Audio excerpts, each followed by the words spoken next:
On Friday, March 29, 2019, PNM MPs led by Terrence Deyalsingh and Faris Rowley did everything to prevent Dr Bhoendradatt Tewarie, the member of Caroni Central, from speaking on the non-profit organizations bill. The bill will affect civil society organizations. The Rowley PNM government members interrupted Dr Tewarie over and over again. See for yourself how they behave like gangsters as they subvert free speech and democracy in the parliament. On several other occasions, Dr Tewarie has experienced this behavior from government members. I crave your indulgence, Mr. Deputy Speaker, to draw on an article I wrote many years ago in 1997, and which was published in the Nordic Journal of Latin American Caribbean Studies. Silence. And published in the Nordic Journal of Latin American and Caribbean Studies. So what I had to say in 1997 made sense, members, to the editors of the Nordic Journal focused on Latin America and the Caribbean. And this is some of what I said. What you write about the buck?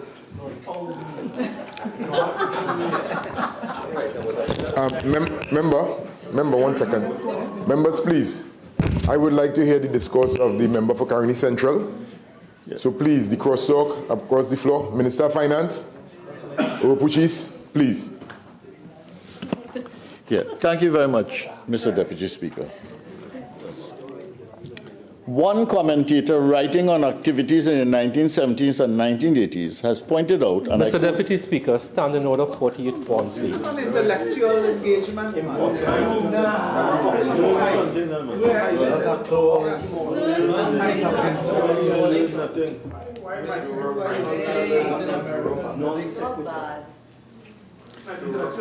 It is simply because you have no ideas, you have no philosophical basis, and you are a backward political party taking the country into back.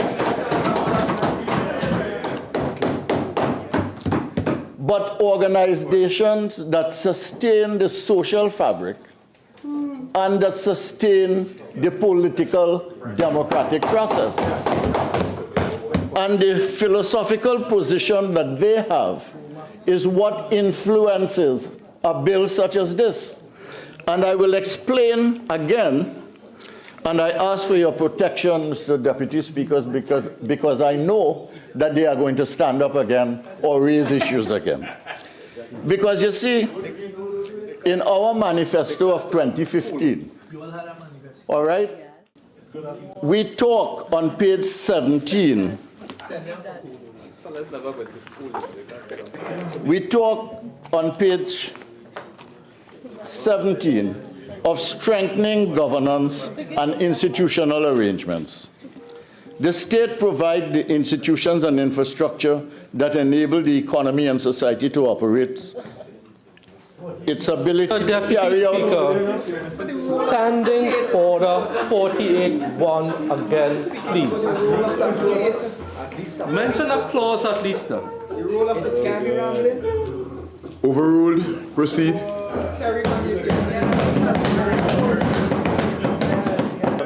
To carry out these functions has an undeniably profound impact on the lives of citizens. And I close here as the voice of the people will continue to be heard as we adopt policies and programs guided by multi-stakeholder partnerships for national development. Home-owning democracy, stakeholding democracy.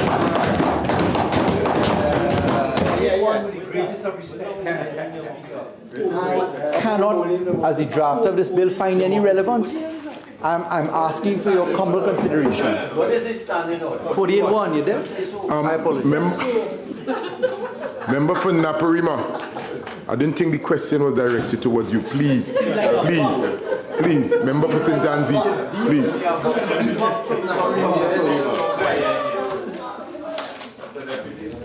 Mr. Deputy Speaker, it is just the fact that I'm saying to them that they have no basis of philosophical organization of thought for bringing this legislation, which it is the thought process that I'm attacking in this legislation. I am saying that it is completely skewed, Mr. Deputy Speaker.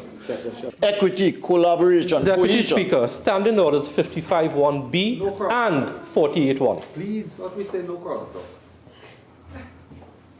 All this has been covered. Member St. Joseph, please.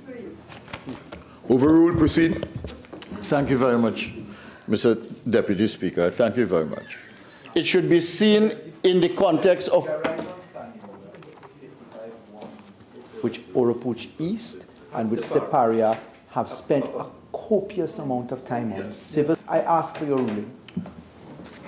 And as I rule, AG, yes, it may be on the same particular topic, but its points are different from what was said earlier. So overruled, proceed. Thank you very much, Mr. Deputy Speaker. And what this legislation is really a legislation to cripple an element of the people sector. And they don't even have the self-knowledge of that. And even if they did, it wouldn't bother them because the track that they are on have nothing to do with ordinary people in this country. The network of civil organizations. 1B. This is exactly the submission from Oropuch East. Sir, with all due respect, I'm not repeating anything here, you know. I have ruled Caroni Central. I have ruled on this occasion. I don't think any of those comments that were submitted were taken into account, Mr. Deputy Speaker, in the preparation of this legislation. And I could ask the AG to get up. He likes to get up a lot. Ask him to stand up now and tell me whether, in fact, any of the issues were taken into account. Yes, they will. I think a careful examination of the bill and their submissions would show that that is not the truth. And how you arrive at the regulation framework is important. We need to understand, Mr. Deputy Speaker, the context and the emergence of NGOs, CBOs, and civil society organizations in our country, and their strengths and weaknesses. Mr. Deputy Speaker, Standing Order 55(1)B, the member himself has alluded to this no less than 5 times in his presentation. Separia mentioned it. Oropuch East mentioned it. 55(1)B, please. Member, again, on this occasion, I'll have to uphold the standing order. I'd like you to move on to the other point, please. On this occasion, you have to move on. I'm trying to bring my discussion to a close. I'm trying to make a point.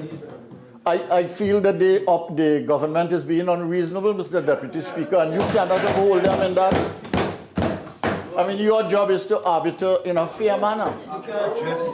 Member. I believe that they want to single out. On Standing Order 48.6, Mr. Deputy Speaker. How could you say that? Nefarious. There are sinister purposes behind it. 6, Mr. Deputy Speaker. Naparima, I am not recognizing you at this time. I also believe that this bill can be used to get information. Member for Oropuch East, if you are sitting in that chair, I would not like to hear you, please. Okay. Sitting? Nice. Proceed. This bill basically assumes guilt of everyone involved in the NGO sector. My constituents, organizations in my constituency, are national organizations. Remember, again, in terms of repetition, again, that was covered already. Mr. Deputy Speaker. Members on both sides, Laventil West and also Couva North, please.